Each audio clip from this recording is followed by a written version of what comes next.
வணக்கம், டாக்டர் ஜெய Venkatesh, orthopaedics surgeon, சென்னையில்.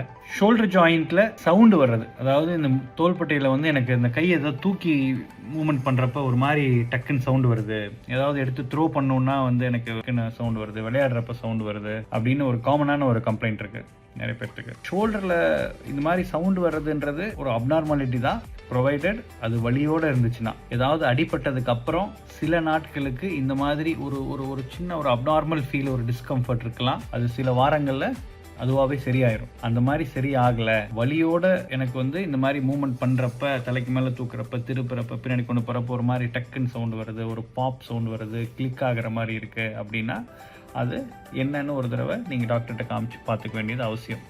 ஏன்னா இப்போ யங் ஏஜில் இருக்கவங்களுக்கு, நான் சொல்ல ஒரு லெஸ் தென் 35 லெஸ் தென் 40 இருக்கவங்களுக்கு வந்து இந்த மாதிரி ஷோல்டரில் இருந்து ப்ராப்ளம் இருக்குன்னா அது ரிப்பிட்டேட்டிவ் மைக்ரோட்ராமா. திருப்பி ஏதோ ஒரு ஆக்டிவிட்டி, மெயினாக டாமினன்ட் ரைட் ஹேண்டில் இருக்கலாம், இல்லை 2 கையிலையுமே ஒர்க் பண்ணவங்களுக்கு எந்த கையில் வேணாலும் வரலாம். என்னென்னா அங்கே பைசப்ஸ் டெண்டன் சொல்லிட்டு, நம்ம மெயினாக பைசப்ஸ் வந்து மேலே உள்ள ஜாயிண்ட் உள்ளே போகிற இடத்துல அது திருப்பி அந்த ஒரு உராய்வுனால இந்த மாதிரி வரலாம். பைசப்ஸ் டெண்டினைட்டிஸில் பைசப்ஸ் சப்லுக்சேஷன், பைசப்ஸ் டெண்டன் சப்லுக்சேஷன் நடக்கலாம். அதே மாதிரி நம்ம அந்த பெரிய ஷோல்டர் ஜாயிண்ட்டே வந்து ரொம்ப அப்நார்மலாக திருப்பி மூவ் ஆகிறதுனால அந்த லேப்ரம்னு சொல்லிட்டு ஒரு தசை கவரேஜ் இருக்கும் அந்த லேப்ரமில் ஏதாவது சின்ன டேரோ இல்லை லேப்ரம் சிஸ்ட் அந்த மாதிரி வந்தாலும் இந்த மாதிரி நம்மளுக்கு ஒரு அப்நார்மல் ஒரு நாய்ஸ், ஒரு மூமெண்ட், ஒரு டிஸ்கம்ஃபர்ட் ஷோல்டரில் தெரியலாம். ஒரு சிலருக்கு வந்து இந்த கொஞ்சம் மசில்ஸ் வந்து கொஞ்சம் வீக்காக இருக்குது, அந்த மாதிரி இருக்கவங்களுக்கு வந்து ஸ்கேப்புலா இல்லை ஸ்னாப்பிங் சிண்ட்ரோம்ஸ் வரலாம். அது வந்து ஒரு குறிப்பிட்ட மாதிரி மூவ்மெண்ட் பண்ணுறப்ப ஒரு மாதிரி டக்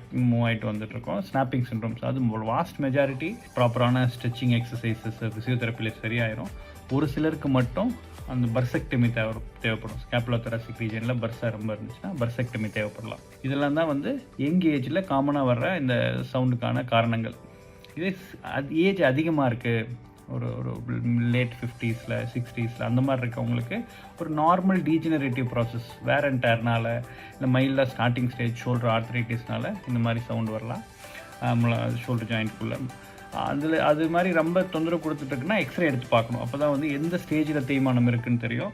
அதுலேயுமே பார்த்தீங்கன்னா மோஸ்ட்லி அது கொஞ்சம் ரெஸ்ட், ஏன்னா நான் டாமினன்ட் ஹெமின் வெயிட் தூக்குறது அவ்வளோ வேலைகள் இல்லைன்ற பட்சத்தில் ரொம்ப வலி கொடுக்காது. ஸோ அதை ரெஸ்ட் ஃபிசியோதெரப்பிலே சரி பண்ணிடலாம். ரொம்ப ரேராக தான் யாருக்காவது ஆர்த்ரோஸ்கோப்பிக்கல் அவாச் பண்ணுறது, அதை கிளியர் பண்ணி விடுறது, இல்லை ரொம்ப கஷ்டமாக இருக்குது, நைட்லாம் தூங்க முடியல, ஆர்த்ரைட்டிஸ் நல்லா எக்ஸ்ரேல மூட்டு நல்லா தேஞ்சிருச்சு அப்படின்னா ரிவர்ஸ் ஷோல்டர் ரீப்ளேஸ்மெண்ட் ஆப்ரேஷன் பண்ணோன்னா கை வந்து திருப்பி பழையபடி ஃப்ரீயாக மூவ் ஆக ஆரம்பிச்சிடும். இது வந்து ஒரு சிலருக்கு ஆர்த்ரைட்டிஸ் வரலாம், ஒரு சிலருக்கு வெறும் இம்பிஞ்ச்மெண்ட், அந்த ரொட்டேட்டர் கஃப் மசில்ஸை வந்து கொஞ்சம் வித் ஏஜ் பார்த்தீங்கன்னா அதோட ஃப்ளெக்சிபிலிட்டி எல்லாம் குறைஞ்சி, அந்த மசிலோட வாட்டர் கண்டென்ட் குறைஞ்சி கொஞ்சம் வீக் ஆகிறப்ப சப் அக்ரோமியன் இம்பிஞ்ச்மெண்ட் நடந்து அதனால கூட ஒரு மாதிரி தூக்குறப்ப கொஞ்சம் டிஸ்கம்ஃபர்ட், அது ஒரு சவுண்டு மாதிரி கூட அவங்களுக்கு ஃபீல் பண்ணலாம்.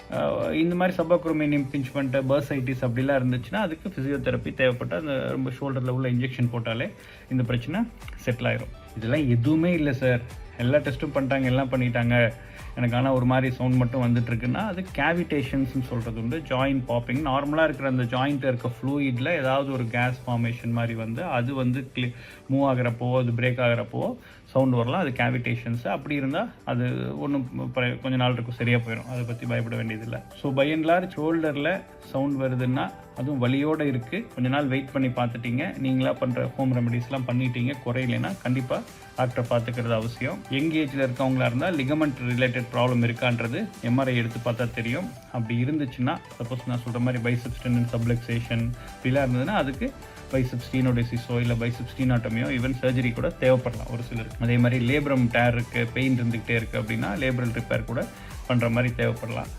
ஏஜ் அதிகமாக இருக்கவங்களுக்கு சப் அக்ரோமியன் இம்ப்ரிஞ்ச்மெண்ட்லாம் இதில் சரியாகலை, ஃபிசியோதெரப்பி இன்ஜெக்ஷனில் சரியாகலைன்னா ரேராக சப் அக்ரோமியன் டீகம்ப்ரெஷன் தேவைப்படலாம். அதனால் இக்னோர் பண்ணாமல் இந்த மாதிரி ஷோல்டரில் சவுண்ட்ஸ் இருக்குன்னா ஒரு தடவை நீங்கள் ஷோல்டர் ஸ்பெஷலிஸ்ட்டோ இல்லை அருகில் இருக்க ஜெனரல் ஆர்த்தோபெடிக் சர்ஜன்ஸை கண்டிப்பாக அதை பற்றி டிஸ்கஸ் பண்ண வேண்டியது அவசியம்.